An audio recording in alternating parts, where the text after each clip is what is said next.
and welcome to another episode of Happening Now with me, Tim.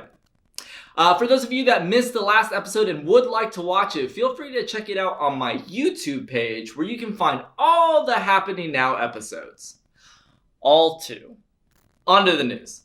Earlier this week, the House voted on and narrowly passed the $1.9 trillion stimulus package, giving relief to millions of people and small businesses in the U.S. The bill was passed through the whole process on party lines, which is crazy that not one Republican member of Congress voted to approve a bill that their constituents would directly benefit from. Speaking to this, Senate Minority Leader, God, it feels good to say that, and ever-aging great-uncle of Franklin the Turtle, Mitch McConnell, stated his displeasure for the bill, saying that it was, quote, purely partisan.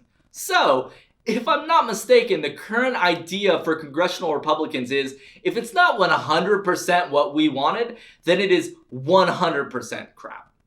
Look, if I asked a waiter to bring me a burger and a baked potato and they came back with a burger and fries, I would not say they messed up my whole meal.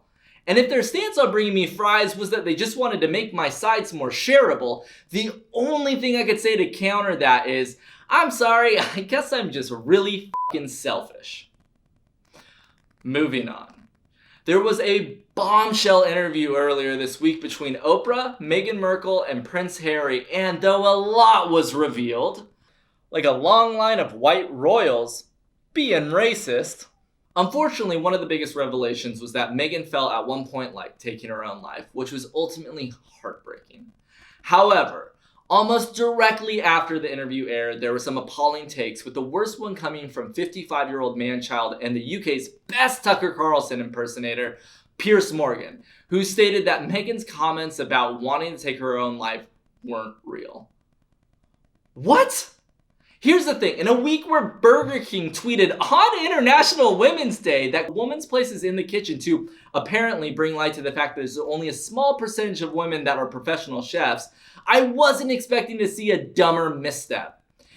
And after getting called out on his show, much like Burger King, Morgan for some reason decided to double down on the horrible take. And as a result, Morgan is now unemployed and Burger King is still just the if I have to, resort for food. Now, a Tim time break. Push me, and then just touch me, till I can get my satisfaction. Satisfaction. Satisfaction. Satisfaction. Satisfaction. Finally, let's dive into our last story for today about schools reopening. You know, the thing parents have been desperately asking for the past 365 days. And all around the US, schools have been trying and mostly failing to reopen due to influxes in COVID cases in each area throughout the year.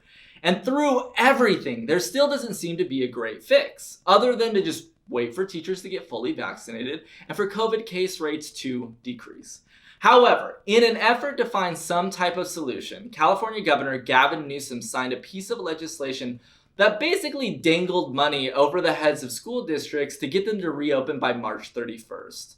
But what this legislation doesn't address is that each school across all of California is going to look a little different in regards to reopening. A town like Redding, with a population of 90,000 people, but it feels closer to 15 whole people when you're driving through it, will have an easier and safer time opening than, say, the biggest city in the state, Los Angeles, that has a population of almost 4 million people.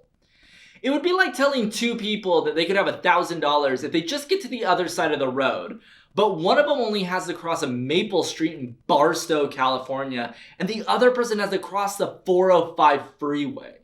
There's one person in that situation that's going to be experiencing a hell of a lot more risk than the other. So what needs to happen is a more individualistic take on schools reopening across the US. Even if they still want to use something like the new California legislation as incentive, they could still go on different timelines so that a school that has 3,000 students isn't held to the same timeline as a school that has 300. Anyways, that is all I have for you today. Thanks so much for watching. I really appreciate your support on the first video and on this one and any future ones. It means a ton to me. Have a great afternoon, and I will see you next week. Bye!